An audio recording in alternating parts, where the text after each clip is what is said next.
I want to introduce you to a friend of mine, Joe from Texas. Come on down, Joe.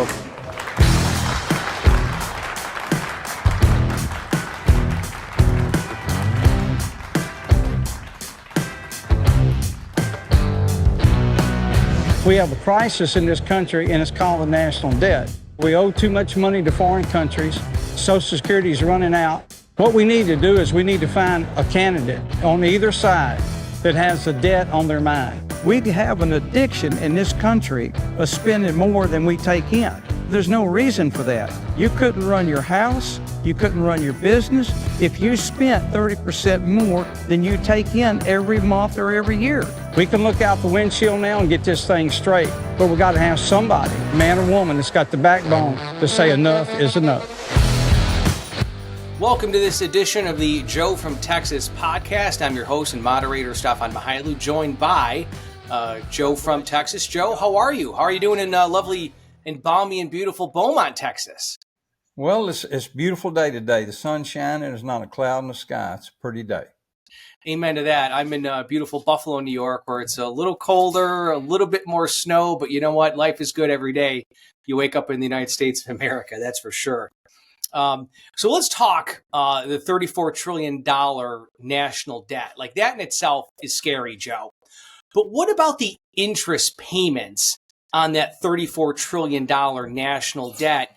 A lot of folks don't really talk about it, but it's in the news a lot about the fact that those interest payments are going to be significant. Does that scare you? And should it scare the American people that those interest payments are going to be so high? It should scare anybody. You know, interest payments, you get nothing for interest. And we're not even paying anything on the debt. And people that are struggling on their credit cards right now and making just the minimum payment or just the interest, they're not getting anywhere. They look at their balance and it's the same, if not going up every month, and that's sad. And that's where America has been now for the last 24 years. You know, we've had a debt for almost the whole time America's been around. Very short period of time we didn't have a debt. But a little debt is okay. I mean, it's a safe harbor for people that want to buy bonds and know that it's backed by the full face, of the government. So that's a good sound place to put your money. But, when the government now is so far in debt that it's strangling the American people, it's making inflation where it is today. It's making interest rate where it is today. So it's the interest rate on the debt and the interest rate on your credit card or your home loan. If all you're making is interest payments, then you never get anywhere. And we're stacking debt on top of interest. We're borrowing money now, Steph, to pay the debt. We're borrowing money to pay the interest. So we're not even looking at our debt anymore. We're just borrowing money to pay the interest. How does the country move ahead then if they're literally borrowing money and sometimes from foreign countries, bad actors? How do we get ahead just borrowing to pay the interest on the $34 trillion national debt? Well, it's a good point. You never get ahead if you continue to do that. What you have to do is you have to get your spending under control. You got to get your waste under control. You got to quit giving money away that we don't have. We have to look at a lot of the programs that we have today. We've got to get more people working today. And there's some things that we have to reform to balance our books. Now, we don't want to do those things and then continue to spend more money. We have to pull in, you have to tighten your belt as a nation. And thank God we still have a lot of industry, and this is still the strongest nation there is. We have the ability to do it now. But we have to move sooner than later now. Push has come to shove. We've got to stop doing what we're doing because it doesn't work. If it doesn't work, quit doing it, change up and do something different. Joe, that's a really interesting point you make about the strength of America. Because do you think people realize, okay, they hear $34 trillion national debt and they think of the fiscal implications. Sometimes they just think, okay, this is where it hurts in the pocketbook. But correct me if I'm wrong, those interest payments pretty soon, if they haven't already, will actually surpass what the government's spending on national defense. So isn't the $34 trillion national debt really a national security issue for Americans? Absolutely it is. You can't stay a superpower unless you're strong financially and strong in the military. Well, you can't keep a strong military if you don't have the money to fund your military. And you make a great point, Steph. We're fixing to pay more money just for interest than we are allocating for our national security. That's completely dangerous as a nation. You'd never want to get into that situation. And it's getting worse and worse. And then if we continue down the path that we're in, the GAO says we're going to go $2 trillion a year in the hole for the next 10 years. That's going to be 56 trillion at the end of that time. Your interest payment then will be 2 trillion a year. Off the page, no nation could sustain that. I was at your talk in New Hampshire. You sat on a panel with Senator Manchin and many others talking about this very important issue, about the $34 trillion national debt. And we talked about national security, and you had mentioned the greatest generation. They made sacrifices immediately to defend freedom here at home and around the world. We defeated Japan, Germany, and other superpowers. And now, how sad is it, quite frankly, Joe, that the United States, post-World War II, those same countries that we defeated, we're now relying on to borrow from to pay down the national debt. Well, we're actually borrowing money on them not to pay down the national debt, to increase the national debt.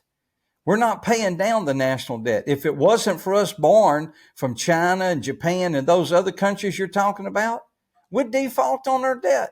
If we are not able to borrow money every year at the end of the year, increase our debt, increase that limit, then America's checks bounce. How unfortunate is that when you come out and you mentioned World War II? We came out of World War II on top of the world. We had defeated, we were successful, people were coming home, people were happy, the factories was humming, we were the number one superpower.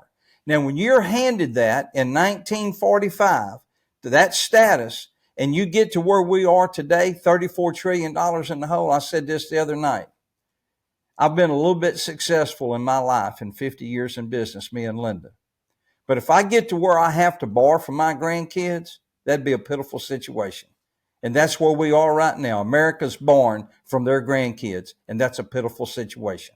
But isn't the government doing that when it comes to even like we mentioned, personal credit card debt? It's at an all-time high in the United States of America. And families are really hurting just to pay the interest on that credit card debt. I mean, how unfair is it for politicians to place this fiscal albatross on the necks of your children and Linda's children and your grandchildren and great-grandchildren? The fact that families are hurting so badly, they can't even pay down the principal on their credit card debt, yet the government is doing the same and then sticking people with the bill. Yeah, the government doesn't play by the same rules we do. You have to pay your car note, you have to pay your house note, you have to pay your loans for student loans and so forth. We have to pay as we go as a society. The government has found a way now that all we need to do is borrow money, just print money, give money away, make people feel good. Maybe that's for votes or whatever the case may be. But, we have got to break the cycle. It's okay to help people, Seth. That's fine. That's the American way. That's God's way, is helping people. But if you don't have it, you can't give it. And then to borrow from a foreign country to give to another country, I mean, we really got to pay attention to this country. This ship is sinking here. There may be a ship sinking halfway around the world, but we better bail this one out first before we worry about one halfway around the world. Well, charity does begin at home, and that's what the government's doing right now. I mean, are you surprised at the fact that so many, just billions upon billions of dollars, are going to defend the borders of other nations, yet our government's not paying down the national debt, and drugs and illegal aliens are flowing freely across the southern border? I would love to ask the current leaders of this country, what is the end game? Nobody in their right mind would leave our border open and borrow money from foreign countries to protect other borders. That makes no sense at all. I'd just like to know what's the end game, because it's not apparent to me or anybody paying attention. Well, there's no rhyme or reason to what they're doing. And families are really hurting, Joe. I saw a really interesting article. It was in the Wall Street Journal, and they were talking about it on Fox Business about the fact that families now are paying the highest percentage for food than they have in 3 decades when the first President Bush was in office. Back in 1992, when Ross Perot was sounding the alarm on a $4 trillion national debt, now it's up to $34 trillion. So hearing that families are now paying the most percentage, in 3 decades of their paycheck for food, I mean, shouldn't politicians be getting this message that, hey, get your act together, get to work together, so families aren't paying so much money for food, paying so much money to put gas in the car. Now isn't it the critical time for them to get together, get their heads out of the sand and get to work? Well, and that's the deal. The key is get together. They need to work together for the common goal. I mean, it's like a tug of war. This side gets ahead a little bit. This side gets ahead a little bit. We have got to pull in the same direction on this national debt. This is not a Democrat or Republican problem. It's an American problem. We need to bury the hatchet of who elected us and what party we belong to. Do what's right for America, and we'll all come out on top. We keep arguing and bickering and trying to make the other side look bad, the American people are going to continue to suffer. Well, speaking of which, I mean, we have an election, a huge one, coming up in 2024, not just for President of the United States, but the entire House of Representatives and some U.S. senators. With this election so critical, that's going to really choose what direction this country goes in. What would you say to people about electing Republicans and Democrats, Joe, politicians of both parties, and electing people who are going to take reducing the national debt seriously and who will actually get to work and fix it? Well, that's a good question. And when you're in a district or you're in a state and you got a big election coming up, look at your pocketbook. Look at the price of just the things you name: gas, energy, food, all those things. If you're suffering, that person that's in office right now is failing you. You need a change. You need to look real hard at the candidates and find somebody that's paying attention to this national debt, and that's their number one issue. We got a lot of problems, Stephanie, and you've talked about them before. We can't pay our bills. This ship's going to go down. Change the people in office. Amen to that. And people have the power to do it. They just actually have to get off the rear and go and vote in record numbers, correct? Absolutely. Please go vote. Certainly wonderful words of wisdom from an American patriot, Joe from Texas, talking about our $34 trillion national debt. Coming up, a really special guest. This gentleman is the big voice in the United States of America on all things economics, especially an expert about our national debt. We're going to take a very quick break, and we're going to hear very shortly from Mr. David Walker. Stay tuned. The national debt is completely out of control. Look at the programs we have that we don't really need. Look at the waste, look at the fraud. You can't keep adding this on to the backs of the American people or the taxpayers. It's wrong. I want to educate people about what's going on. They say our economy is sound. Well, that's a lie. There's no reason to lie to the American people anymore, but I don't think the politicians are going to tell you the truth. That's why I'm working to do something about it. Let's save America. Go to joefromtexas.com and help me spread the word. Welcome back to this episode of Joe from Texas, the podcast. I'm your host and moderator, Stefan Mihailu. Of course, Joe from Texas is here, and we are joined by an incredibly special guest, Mr. David Walker. And Joe and Dave, you gentlemen are friends. You've both appeared on numerous panels across the country talking about the $34 trillion national debt. So, Mr. Walker, I'll start with you. Just taking a 30,000-foot view, sir, from your perspective, why is it so serious to take this issue to Washington to make sure the politicians of both political parties, Democrats, Republicans, it doesn't matter, for them to take it seriously and actually reduce the national debt? Because the number one issue on the way up as a country and the number one issue on the way down is your economy. And if you can't put your finances in order, you will not stay economically strong. So this is about the future of our country. It's about the future of our children and the future of our grandchildren. And that's why Joe and I are fighting so hard, because the stakes are very high. And Joe, how important is it to have, again, the leading voice in the United States of America on the economy of Dave Walker? You gentlemen putting the tape on the knuckles and swinging together on this important issue.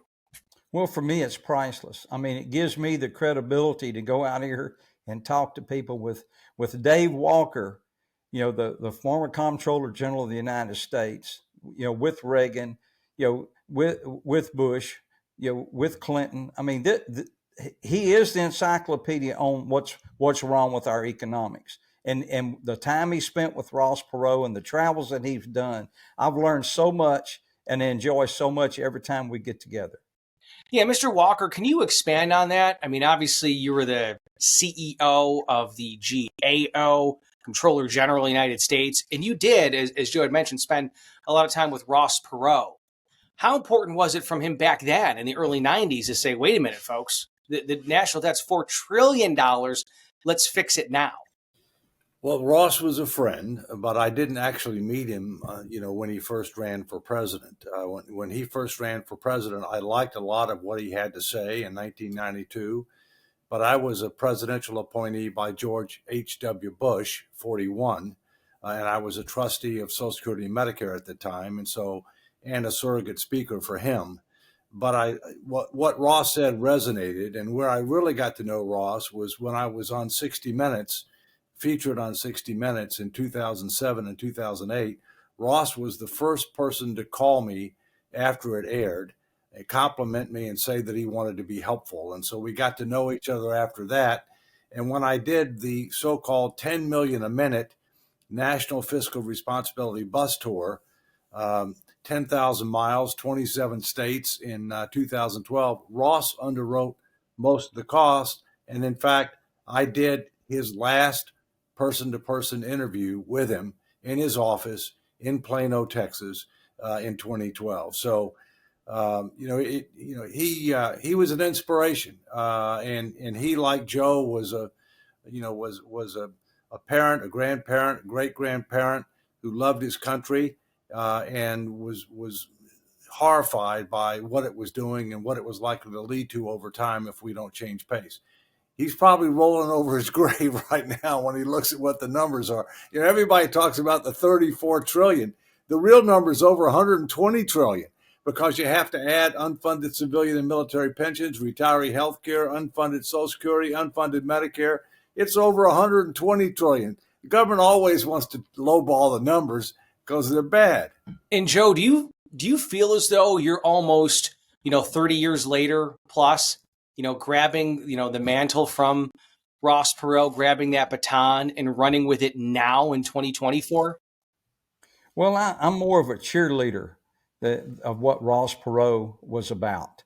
Ross Perot ran for president, put his own money up and so forth, and he woke America up. And right after that, when Newt Gingrich and them came in 96 with the contract with America, and they balanced the budget 4 years and paid it down 2 years, I put that on Ross Perot's shoulders. He woke this country up. He woke the politicians up. I'm just trying to do the same. I'm not going to run for office, but I'm from Texas. I'm a businessman, and I love to read Ross Perot's books and so forth. But yes, he was an inspiration then. He's an inspiration to people today, and I can see why him and Dave were such good friends. Now, Mr. Walker, I just came off the Vivek Ramaswamy campaign for president. I was a spokesman, deputy communications director, and it struck me whenever Vivek talked about war, and he would say, the first step in actually winning a war is realizing that you're in one. So from your perspective, sir, I mean, you're the former Comptroller General of the United States of America, 30,000 foot view here, sir. How did we get here? Like, in order to fix it, we need to know, how did we get here? So can you help our listening audience understand, how did we get here from a $4 trillion national debt with Ross Perot, and then now where on the books it's $34 trillion, but you're saying $120 trillion. How did we get here? We've lost our way. This country was founded on certain principles that made us great, and we've strayed from those principles. Limited but effective government, individual liberty and opportunity, personal responsibility and accountability, rule of law and equal justice under the law, fiscal responsibility and intergenerational equity. And then a key word that, frankly, you don't hear enough anymore is called stewardship. As a leader, your responsibility is not just to generate positive results today, not just to leave things better off when you leave than when you came, but better positioned for the future. And starting in 2003, things spun out of control. Three things happened in 2003. We had a second round of tax cuts that weren't close to paying for themselves. We invaded a sovereign nation without declaring war with the purpose of taking out the government. And it cost trillions of dollars and thousands of lives. And we passed Medicare prescription drugs, added $8 trillion to Medicare's unfunded obligation when it was already underfunded $19 trillion. That's what told me that things were out of control. Both parties were responsible. And the next year, in the annual audit report for the government's financial statements, I put in there something called an emphasis paragraph on page 1 that says that we are on an imprudent and unsustainable path. It's going to require tough choices, and we need to do them sooner rather than later. So, Mr. Walker, you sounded the alarm literally decades ago, but it's, politicians didn't hear it. Was there, from your experience, was there a past president who actually took the national debt seriously and did something to fix it? The last fiscally responsible president this country has had is Bill Clinton. And Ross Perot is largely responsible for that. Ross Perot ran primarily on two issues. He ran on fiscal responsibility and on NAFTA. And he had a profound impact on making Clinton take fiscal responsibility seriously. He had a profound impact on the creation of the contract with America in 1996 that Joe talked about. Clinton worked with Newt Gingrich. They came together to create 4 years of surpluses, 2 years where we actually paid down debt. We all know what happened on 9/11, 2001, those tragic events, but really the 2003 events are the ones that told me that things were out of control. And both parties are responsible. There's not a party of fiscal responsibility today. What's key is you have to have a wake-up call, a call to action, and then to show a way forward. And that's the approach we take. I mean, you just can't tell people there's a problem. They know there's a problem. You have to show them how can we solve the problem, which is in part the kind of process that you have to use in order to get the politicians to make the tough choices before it's too late. And Joe, isn't that really the message too? Because Mr. Walker mentioned Bill Clinton was a Democrat, Newt Gingrich was a Republican, Ross Perot, obviously leaning towards the right side of the spectrum. Shouldn't politicians now learn from them that basically this is not a Republican issue, it's not a Democrat issue, it's an American issue, and get to work and fix it the same way as Mr. Walker mentioned that the Clinton presidency did? Yeah, absolutely. I mean, they've got a blueprint in front of them. Like Dave says, exactly once we realize we have a problem and a plan and move forward, yes, it's bipartisan. We all need to work together. If we do not work together, we will not fix this problem. It's not going to fix itself. One party's not going to be able to fix this problem because the other party's always dragging things down. We need to do what's right for America. Bottom line, forget the Democrat and Republican. And Ross Perot, he woke people up coming from the independent side, but he made enough noise that people paid attention. $4 trillion. I think one of his famous lines in one of the interviews, they said, well, you don't have the experience that these other two gentlemen have. He said, you're right. I have no experience of running up a $4 trillion debt I can't pay. And I think that was pretty classic. Classic and sad. Mr. Walker, you're chuckling too. I mean, how sad but true is that? Yeah, he's talking about lifting the hood, and he had some great sayings, and he was a very unique individual and a tremendous patriot. Well, Mr. Walker, again, you sounded the alarm, in that paragraph decades ago. So let's really get down to brass tacks. I mean, what is the solution then? We've already laid out, okay, it's a problem, $120 trillion problem. So now Democrats and Republicans in Washington, whoever's president, whoever's serving in Congress, what's the solution then, sir, to actually reducing the national debt? Well, we need two things. One, we need to learn the lessons from the past. You may recall something called the Simpson-Bowles Commission, which was supposed to try to help us make the tough choices to put finances in order. It was not successful, and it wasn't successful for several reasons. One, It was not statutory, which means that the Congress and the president didn't buy in up front. They didn't have a legal commitment to be able to consider their recommendations. Secondly, it did zero citizen education engagement outside the Washington Beltway before it came up with recommendations. Thirdly, it had too high a threshold to be able to get Congress to pay attention to the recommendations, 3/4 of them. And so those are just 3 examples of why it didn't work. There's now legislation pending in Congress. It's already passed the House Budget Committee, the Fiscal Commission Act, that would create a statutory commission that would engage the American people with the facts, the truth, the tough choices. Everything's on the table, but not everything's equal. Simple majority vote to be able to get a package of recommendations in front of the Congress for an up or down vote. The second thing we need is the debt ceiling is a bad joke. It hasn't constrained debt nor the growth of government. Statutory approaches to control spending have not stood the test of time. The only thing that can bind current and future Congresses is a constitutional amendment. And I'm working with a group of individuals to try to make that a reality. Stay tuned, because you may find several states suing the Congress for failing to call a convention of states to propose such an amendment as far back as 1979. And I'm happy to go into more details if you want, but I don't want this to be a filibuster. No, but I know, and I have read there are certain states that are saying, okay, Washington, if you're not going to take ownership of the problem of the national debt, we'll force your hand. Can you explain that process that multiple states may be taking? Under Article 5 of the Constitution, which talks about how do you amend the Constitution, there's 2 ways to do it. The old-fashioned way, 2/3 of the House, 2/3 of the Senate agree to the same language. They send it to the states, and if 3/4 of the states ratify it, it becomes part of the Constitution. We have 27 amendments. That's how they've all been done to date. But the founders were very smart people. They envisioned that Washington might become so out of touch or out of control, or that there could be certain issues where they had a conflict of interest, like controlling spending, like term limits, like campaign finance reform, that the states should have the ability to exercise their rights as sovereign entities. And if 2/3 of the states file an application with the Congress for a convention to propose one or more amendments, then the Congress shall, mandatory, non-discretionary, ministerial responsibility to call the convention. The states meet. If a majority can agree on something, they send it back to the states for ratification by 3/4 of the states.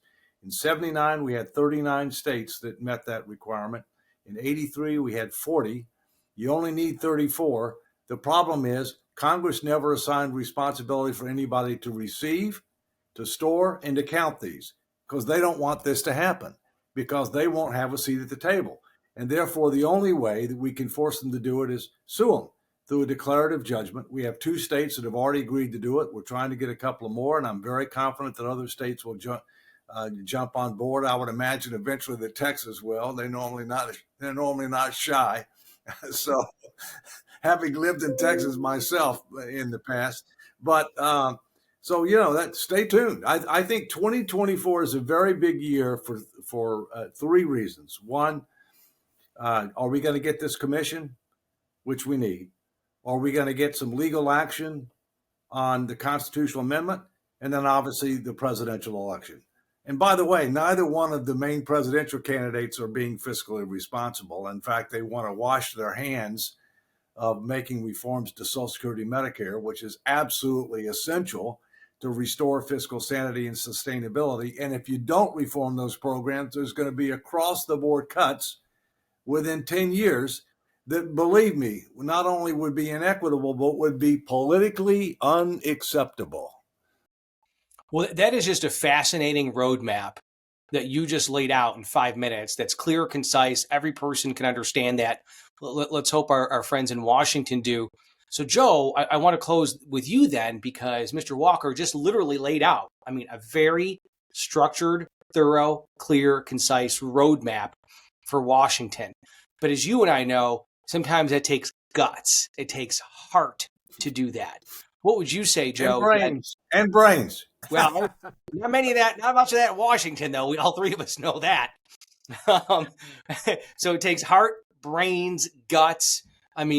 Joe, what would you say to those leaders then of following that roadmap and having the brain and the heart to do it? They need to have the heart to do it. Brains is obviously important, but they've got to have the heart and the determination to buckle it up and do what's right for this country.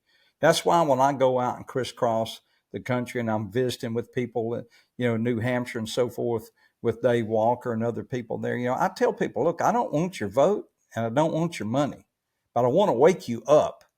So you will get with the politicians that are going to do what's right for you and your family and the children that are not born in this country yet.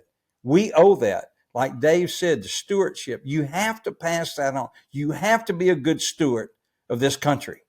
I mean, we were handed the very finest country in the world.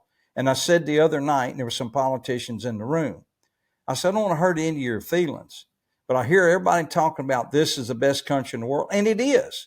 But nobody in Washington gets any credit for this being the best country in the world. They inherited the best country in the world. What they're doing is tearing it down, and we got to stop that.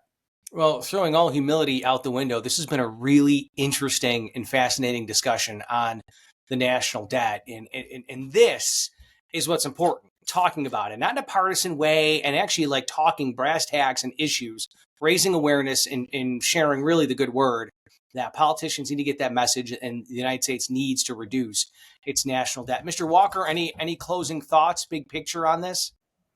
Well, the good news is when we did the 2012 National Fiscal Responsibility Bus Tour that Ross Perot underwrote most of the costs for, we were able to achieve 77% to 97% agreement on specific Social Security, Medicare, Medicaid, healthcare, tax, defense, government organization and operations, political and other reforms. And I think what would be good for this podcast going forward is to maybe take issues one at a time and start talking about what some of the results of that feedback was, because the people are way ahead of the politicians. The answer is the first three words in the Constitution: we the people. We the people are responsible and accountable for what does not happen. But the good news is the people know that there's a problem. They want it solved. And by tapping their input and setting the table for a tough vote, we can diffuse this debt bomb. No, it's been a great discussion, and you guys are great together. I was there at your panel in New Hampshire. You're like the dynamic duo of the American economy and how to fix it. But we're real people. We're not a cartoon. That's the difference. Yeah, we don't rehearse much. No, Washington. I love Joe's hat. I'm going to have to get me one of those. I mean, especially on certain days, I need hats more than others. Yeah, this Yankees never worn a cowboy hat. I'm going to have to start hanging out with Joe a little bit. I'm going to have to. Yeah. Well, thank you both for joining us. It is a blessing and privilege to speak with you, Mr. Walker. Again, one of the nation's leading economic voices on this. And Joe, you've got the heart really to raise this awareness too. You've been listening to the Joe from Texas podcast. And please, there's a lot more information out there. Visit joefromtexas.com. And then feel free to go to Twitter, Facebook, or the Google machine and go to Joe from Texas to learn a lot more. Greatly appreciate taking the time for us. Thank you. God bless you, and God bless the United States of America. Thank you.